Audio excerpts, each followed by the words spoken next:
SA12. Bienvenidos al Seminario Reina Valera. Yo soy Gilberto Aves, rector del Seminario Abierto, y esta es la lección número 12 de la materia Sinopsis del Antiguo Testamento, cuyo tema es Segunda de Reyes. Una vida derrochada. Pedimos la bendición de Dios sobre el estudio de su palabra. Empecemos. Segunda de Reyes, una vida derrochada. Por Ray C. Stedman. En la Biblia hebrea los libros de Primera y de Segunda de Reyes están combinados en un solo libro de Reyes. Se les llama apropiadamente Reyes por el hecho de que relata las vidas de varios gobernantes del reino de Dios, comenzando por Saúl y David, hasta la división del reino bajo Roboam, el hijo de Salomón. A continuación, estos dos libros siguen el curso de las diversas dinastías en Israel, el reino del norte, y la única dinastía de la casa de David en el reino del sur de Judá. En cada uno de estos casos, la luz se concentra siempre sobre el rey, y es lo que hace el rey en relación con Dios lo que determina cómo le va a la nación. El carácter del reino lo decide en gran medida el carácter del rey. Cuando el rey andaba con Dios en obediencia y humildad, adorando y obedeciendo a Dios en el templo de Jerusalén, o posteriormente en Samaria en el reino del norte, la bendición de Dios, manifestada en forma de prosperidad y de victoria, caía sobre el reino. Pero no había semejante bendición para el reino del norte porque no tenían reyes santos, pero en el reino del sur, en la casa de David, se obtenía la victoria y había prosperidad cuando los reyes santos aparecían de vez en cuando. Las lluvias caían a su debido tiempo, crecía la cosecha y florecía la economía de la tierra. Obtenían la victoria sobre sus enemigos, incluso cuando éstos se aliaban en su contra, consiguiendo siempre la victoria cuando el rey caminaba con Dios. Pero cuando el rey desobedecía y adoraba a otros dioses, de inmediato había hambre, sequías e invasiones y la tierra padecía situaciones muy difíciles y extremadamente graves. Cuando los reyes obedecían, eran siempre figuras de Cristo, como en el caso de David, de Salomón, de Ezequías, de Joás y de Josafat. Pero cuando desobedecían eran imágenes o figuras del anticristo, del hombre de pecado que aún ha de aparecer en la tierra. Jesús mismo le dijo a Israel refiriéndose al anticristo: «Yo he venido en nombre de mi Padre y no me recibís. Si otro viene en su propio nombre, a aquel recibiréis». Juan 5, 43. Es precisamente este hombre de pecado, la quinta esencia del mal humano, el que representan estos reyes de Israel y de Judá al desobedecer a Dios. El hecho que hace que estos libros resulten siempre fascinantes para nosotros es que este reino de Israel es una imagen del reino que es nuestra propia vida. La nación de Israel fue especialmente escogida de entre las naciones para que representase la vida humana individual. Dios escogió a Israel, que no ocupó un lugar destacado ni obtuvo el favor de Dios gracias a sus propios esfuerzos, porque fue Dios el que escogió a esta nación. Él fue quien la formó, la moldeó y produjo una nación que habría de convertirse en una muestra para el mundo entero de lo que Dios está dispuesto a hacer en cualquier vida en particular. Al leer estos libros, nos encontraremos en el centro mismo de los problemas, de las bendiciones y de las posibilidades que se reflejan en estos libros de los reyes. Desde el principio mismo hubo dos divisiones en la monarquía, algo que sucedió también bajo el reinado de David. Al principio de ocupar David el trono, durante los primeros 7 años solo fue rey de Judá, y no fue hasta después de haber transcurrido ese período de 7 años cuando se convirtió en rey sobre ambas divisiones de la nación. La división entre las 10 tribus en el norte y las 2 tribus de Judá y Benjamín en el sur, donde estaba Jerusalén, existió desde el principio mismo. La intención es que fuese de este modo, pero debían de estar todas bajo un solo rey y son una representación de las divisiones en la vida humana. Todo el mundo sabe que existen dos divisiones evidentes en la vida humana. En primer lugar, tenemos el cuerpo, del que somos tan conscientes y que siempre llevamos con nosotros. Nos pasamos el tiempo cuidando de él, arreglándolo, vistiéndolo, pintándolo y quitándole la pintura y haciendo todo cuanto podemos para que tenga un buen aspecto. Por desgracia, nos da la impresión de que nos pasamos una gran parte de la vida cuidando de nuestro cuerpo, pero como es natural, todo hombre es algo más que un cuerpo.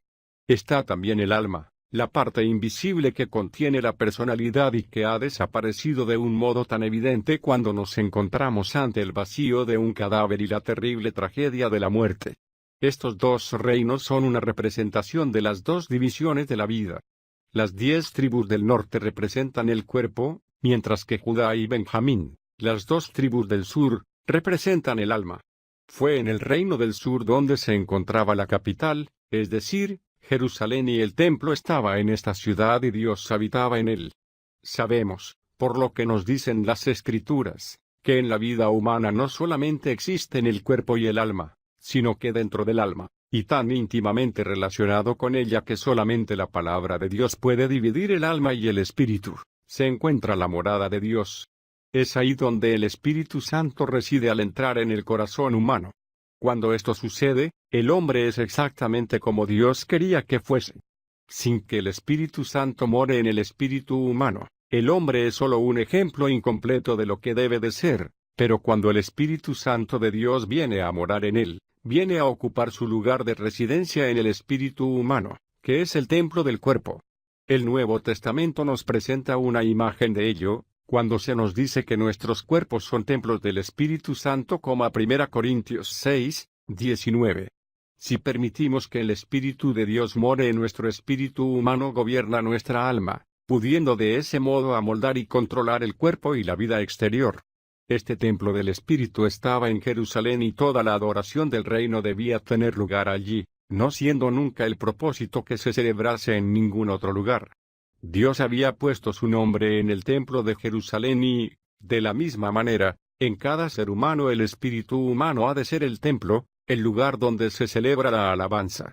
¿Recuerda usted lo que el Señor Jesús le dijo a la mujer que estaba junto al pozo acerca de la naturaleza de Dios? Dios es espíritu y es necesario que los que le adoran, ¿dónde?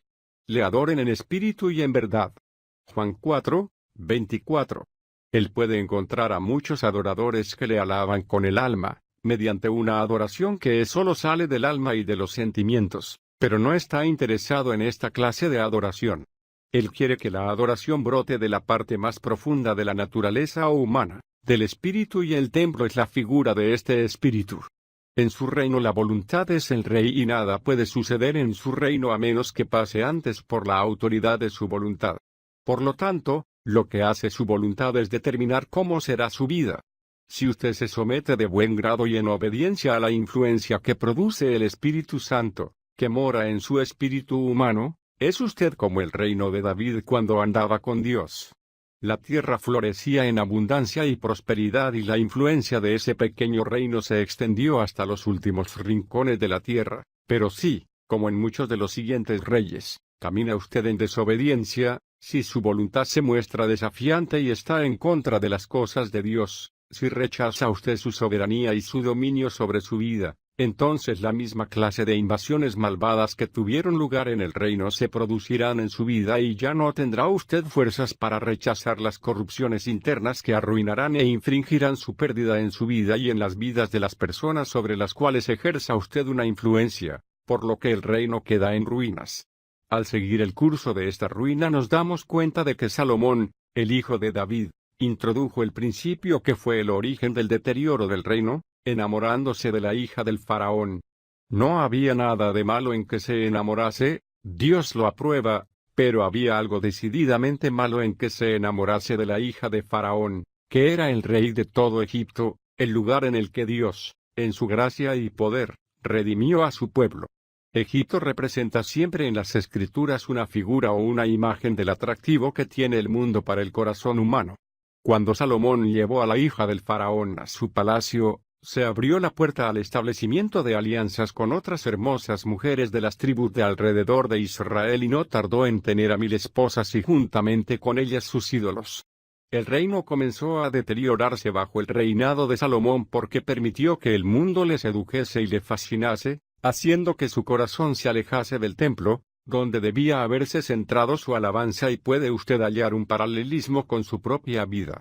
A continuación Roboam, el hijo de Salomón, de hecho dividió el reino, de modo que las 10 tribus del norte fueron separadas de las otras 2 tribus y se estableció un reino aparte en el norte.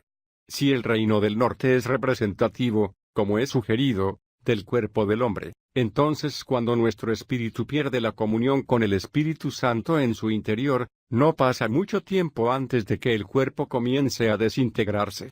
La indulgencia de la carne domina y a continuación empiezan a practicarse actos corporales inmorales, como nos dice el primer capítulo de Romanos. A continuación vino Jeroboam, el hijo de Roboam. Fue Jeroboam el que introdujo este gran pecado por el que era conocido el reino del norte. Jeroboam colocó 2 terneros en Betel y en Dan a fin de convertirlos en centros de adoración. Recuerde que cuando los israelitas estaban junto al monte Sinaí y Moisés había subido a la cima de la montaña para recibir la ley, Aarón el sacerdote dirigió al pueblo en la construcción de un ternero de oro, que empezaron a adorar y encima le llamaban Jehová. Ex. 32:2.5. No quería decir eso que estuviesen negando a Jehová, su Dios, sino que le estaban representando falsamente en la figura de estos 2 terneros de oro y dijo: He aquí tus dioses, oh Israel. Adorad aquí. Primera Reyes 12:28. Esto representa esa forma de santidad que niega el poder de Dios. Es una conformidad exterior con la fe cristiana, pero que carece de la respuesta interior del Espíritu. Es posible dar la impresión de ser un buen cristiano, de hecho hasta tal punto que pueda usted engañar a todo el mundo, menos a Dios. Puede usted asistir a la iglesia, puede ponerse de pie cuando lo hace todo el mundo, sentarse cuando lo hacen los demás, sujetar el himnario como es debido, puede usted inclinar su cabeza también como es debido y en el momento oportuno, pero interiormente no haber un espíritu de adoración. Esto es exactamente la imagen que se nos ofrece aquí sobre la adoración que introdujo Jeroboam, el hijo de Nabat, en el reino del norte.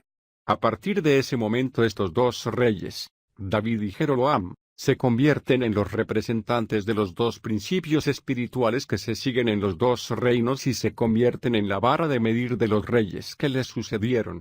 Leemos una y otra vez en estos libros acerca de un rey que o bien seguía en los caminos de David, su padre, sirviendo al Señor su Dios, derrumbando todos los ídolos y eliminando la adoración falsa y abominable en la que había caído Israel, o dice que seguían los caminos de Jeroboam, hijo de Nabat, que fue el causante de que Israel se prostituyese tras los dioses que Jeroboam había establecido. En esos momentos no había en Israel, el reino del norte, reyes santos. No había más que una continua sucesión de reyes que asesinaban a sus predecesores con el fin de quedarse con el trono, pero de vez en cuando, intervenía Dios en su gracia enviando a profetas, en un esfuerzo por detener la caída del reino del norte. En Judá, el reino del sur, había unos cuantos reyes santos y estos reyes se destacan como luces en medio de la oscuridad, siendo los principales Josafat, Joás, Ezequías y Josías. Durante todo ese tiempo de decadencia Dios realizó varios esfuerzos por acabar con la corrupción y la decadencia del reino, que dependían principalmente del ministerio de Elías y de Eliseo. Los libros de los reyes son especialmente notables por el ministerio de estos 2 poderosos profetas de Dios. Dios no le habló nunca a la nación por medio de un rey. Usó al rey para gobernar, para controlar y para administrar justicia. La vida y el carácter del reino eran debidos al carácter del que era reflejo el rey. Cuando Dios quería hablarle a la nación, enviaba a un profeta. Osea, Amós, Joel, Isaías y Jeremías también fueron profetas que llevaron a cabo su ministerio en estos reinos, pero los únicos que aparecen en Primera y Segunda de Reyes son Elías y Eliseo. Elías tenía una fuerte personalidad y vivía llevando un cinto de cuero y vestía de tela de crin. Era una persona que llevaba el pelo ralo, de aspecto sucio y debía tener aspecto de ser un personaje enérgico y duro. Se encontró una y otra vez, cara a cara con el rey con el propósito de transmitirle un mensaje de juicio y su vida estuvo en peligro en muchas ocasiones, pero era un hombre fiel y Dios le protegía. Nos encontramos con la maravillosa historia de cómo se halló ante 400 sacerdotes de Baal en la cima del monte Carmelo y él solo desafió el poder de aquella abominable adoración en Israel. Primera Reyes 18:20. Elías les desafió a someterse a una prueba para ver quién conseguía que descendiese fuego del cielo. En una escena realmente extraordinaria les ridiculizó mientras ellos se hacían cortes en sus cuerpos y gritaban a sus dioses para que enviasen fuego del cielo diciéndoles, ¿qué os pasa? ¿Dónde está vuestro Dios? ¿Ha salido a comer? ¿Se ha ido de viaje? ¿Está durmiendo? ¿Por qué no os contesta? Cuando se hubieron agotado, pidió a Jehová que descendiese fuego del cielo, que no solo destruyó el sacrificio, sino hasta el agua que habían derramado sobre él y hasta las mismísimas piedras del altar. Todo había sido arrasado y él había conseguido un gran triunfo para Dios. Esa era la personalidad de Elías. Era principalmente el profeta de la ley. Su ministerio consistía en hacer que se manifestase el poder extraordinario de la ley ante la nación de Israel, para intentar despertar a la nación de su situación vergonzosa. Por lo tanto, el suyo era un ministerio de amor, de fuego y de juicio. Cuando Elías fue transportado al cielo en un carro de fuego, su manto cayó sobre Eliseo. En contraste con Elías, el ministerio de Eliseo era un ministerio de gracia, de dulzura y de gloria por todo Israel. ¿A qué se debía esto? Si estudia usted lo que dice detenidamente verá que estos dos hombres juntos son una figura del ministerio de Jesucristo. Cuando el Señor Jesús vino a Israel, fue durante un período de decadencia y de corrupción, como lo había sido cuando Elías vino a la nación. Herodes ocupaba el trono como vasallo de Roma. El puesto de sumo sacerdote había caído en mano de los saduceos, que eran los racionalistas de aquellos días, y habían convertido el templo en un lugar de corrupción y de comercio y hasta la nación estaba pasando por tiempos sombríos y amargos. El ministerio del Señor Jesús en el Israel oficial estaba en poder de Elías, que comenzó su ministerio limpiando el templo, haciendo un látigo de cuerdas y con su brazo desnudo y los ojos que despedían fuego, el dulce y sumiso Jesús, echó a los cambistas del templo, volcando sus mesas y tirando sus cosas al patio. Eso marcó además el final de su ministerio con el juicio clamoroso de la Israel oficial. Pero el ministerio de nuestro Señor, a nivel individual, era el ministerio llevado a cabo por Eliseo. Era el ministerio de la gracia, de una dulzura simpática, de una ternura compasiva y de una actitud de ayuda. Aquí tenemos otra interesante comparación, en el hecho de que Eliseo parece ser además una imagen del ministerio realizado por el Espíritu Santo en la iglesia después del día de Pentecostés, además de que el ministerio de Eliseo empezó con un hombre que asciende al cielo. El primer milagro que realizó representa el ministerio del Espíritu Santo, al echar sal al agua y endulzarla. El milagro relacionado con la sal y el del aceite que fluía constantemente, que es otro símbolo del Espíritu Santo, y el milagro del agua que apareció de repente sobre los campos resecos y yermos presa del hambre, son todos ellos imágenes del Espíritu Santo.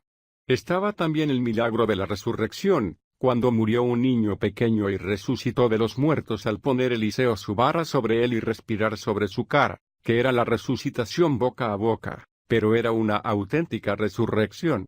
Eliseo realizó milagros como la curación de la lepra y la alimentación de 1000 o más personas y la recuperación de la cabeza del hacha perdida, haciendo que flotase sobre la superficie del agua.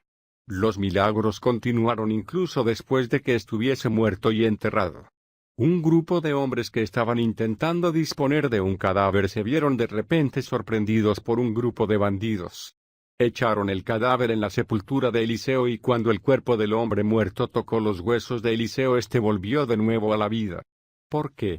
Todo esto representa el ministerio del Espíritu Santo en una vida decadente, intentando ganar de nuevo un corazón que se ha dejado arrastrar gradualmente por la ceguera y lo sombrío de la corrupción. Incluso cuando todo parece estar muerto y perdido para siempre, el Espíritu Santo puede transformar la muerte con solo tocarla. El libro de Segunda de Reyes sigue el curso de la decadencia de estos reinos y el primero de ellos es el de Israel, que es llevada cautiva a Asiria. Bajo el reinado de Salmanasar el reino del norte es llevado a una cautividad total y definitiva, como leemos en el capítulo 17 2.13-18. Jehová advertía a Israel y a Judá por medio de todos los profetas y de todos los videntes diciendo, volveos de vuestros malos caminos y guardad mis mandamientos y mis estatutos, conforme a toda ley que mandé a vuestros padres y que os envié por medio de mis siervos los profetas, pero ellos no obedecieron, sino que endurecieron su cerviz, como la cerviz de sus padres, los cuales no creyeron en Jehová su Dios. También desecharon sus leyes y el pacto que él había hecho con sus padres, y sus amonestaciones con que los había amonestado. Fueron tras la vanidad y se hicieron vanos. Imitaban a las naciones que estaban a su alrededor, de los cuales Jehová les había mandado no actuar como ellas. Abandonaron todos los mandamientos de Jehová su Dios, se hicieron 2 becerros de fundición y un árbol ritual de acera, se postraron ante todo el ejército de los cielos y sirvieron a Baal. Hicieron pasar por fuego a sus hijos y a sus hijas, practicaron los encantamientos y las adivinaciones, y se entregaron a hacer lo malo ante los ojos de Jehová, provocándole a ira. Por tanto Jehová se enojó en gran manera contra Israel, y los quitó de su presencia. No quedó sino solo la tribu de Judá. ¿Qué imagen nos ofrece esto de los malvados resultados que produce el pecado en la vida humana, en particular en lo que se refiere a la vida exterior del cuerpo? ¿Se ha fijado usted alguna vez en esto? Hablamos acerca de las señales del pecado en la vida de una persona y es asombroso lo pronto que estas señales comienzan a aparecer cuando se lleva una vida disoluta de libertinaje. No me estoy refiriendo, por supuesto, a las señales normales de la vejez porque eso es algo que nos pasa a todos, incluso a los justos.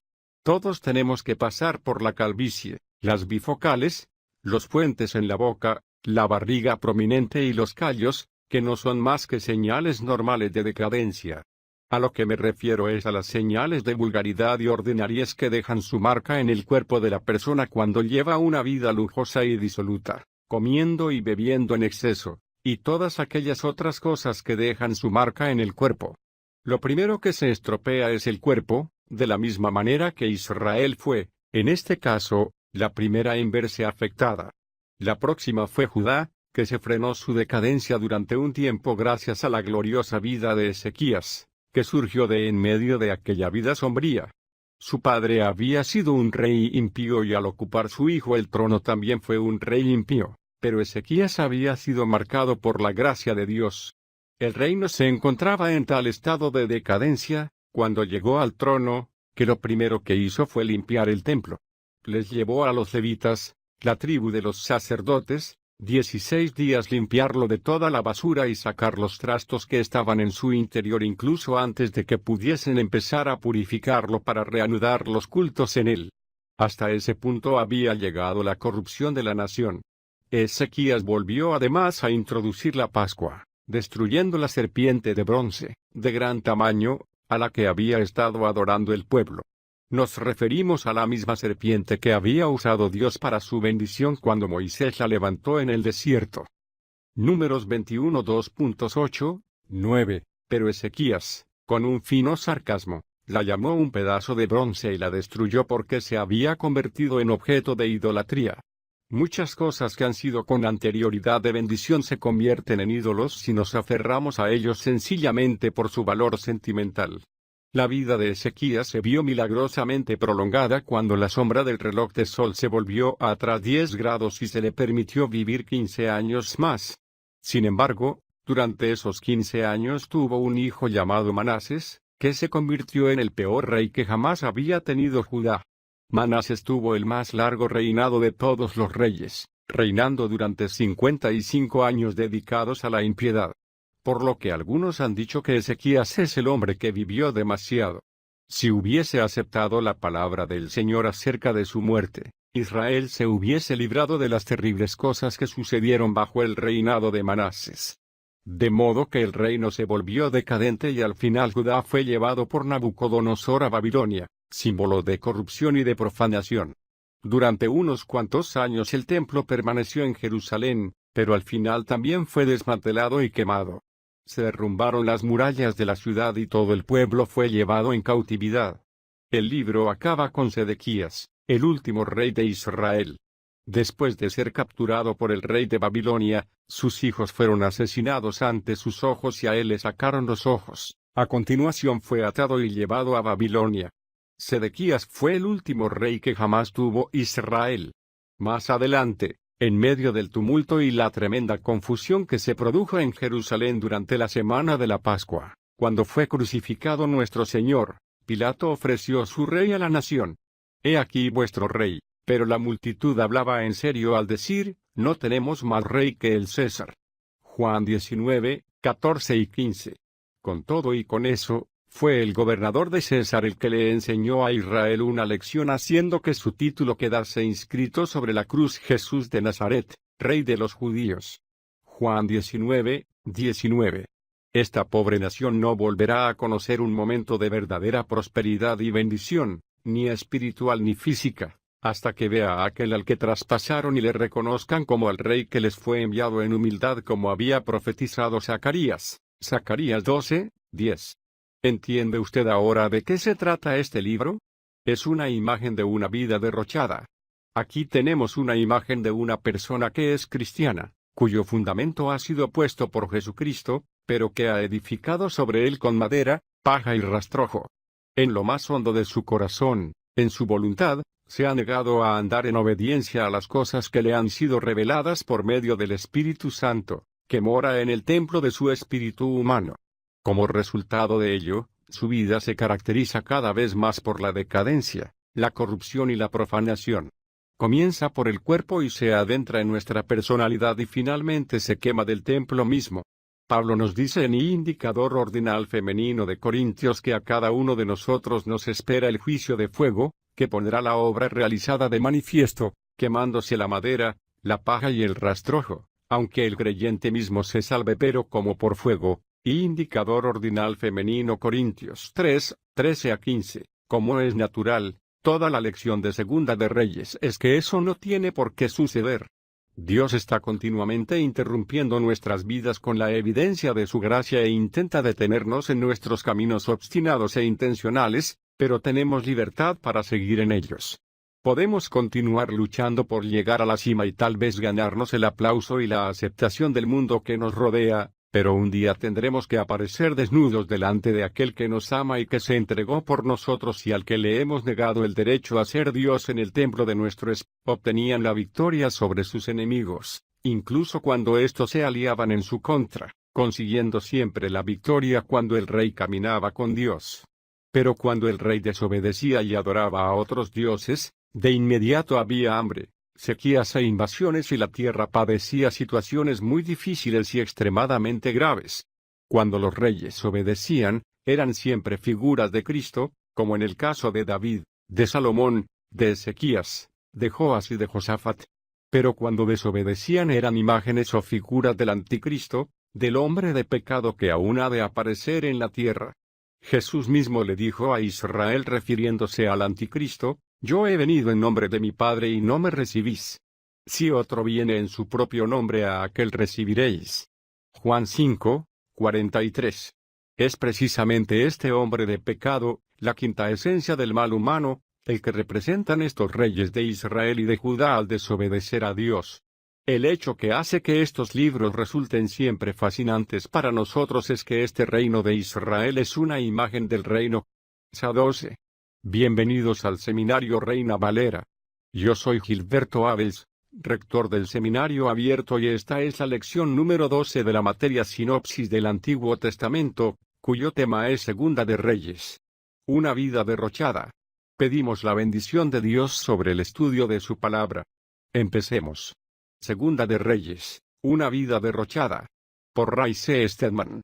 En la Biblia hebrea los libros de Primera y de Segunda de Reyes están combinados en un solo libro de Reyes. Se les llama apropiadamente reyes por el Dios en obediencia y humildad, adorando y obedeciendo a Dios en el templo de Jerusalén, o posteriormente en Samaria en el reino del norte. La bendición de Dios, manifestada en forma de prosperidad y de victoria, caía sobre el reino. Pero no había semejante bendición para el reino del norte porque no tenían reyes santos. Pero en el reino del sur, en la casa de David, se obtenía la victoria y había prosperidad cuando los reyes santos aparecían de vez en cuando. Las lluvias caían a su debido tiempo, crecía la cosecha y florecía la economía de la tierra. El hecho de que relata las vidas de varios gobernantes del reino de Dios, comenzando por Saúl y David, hasta la división del reino bajo Roboam, el hijo de Salomón. A continuación estos dos libros siguen el curso de las diversas dinastías en Israel, el reino del norte, y la única dinastía de la casa de David en el reino del sur de Judá.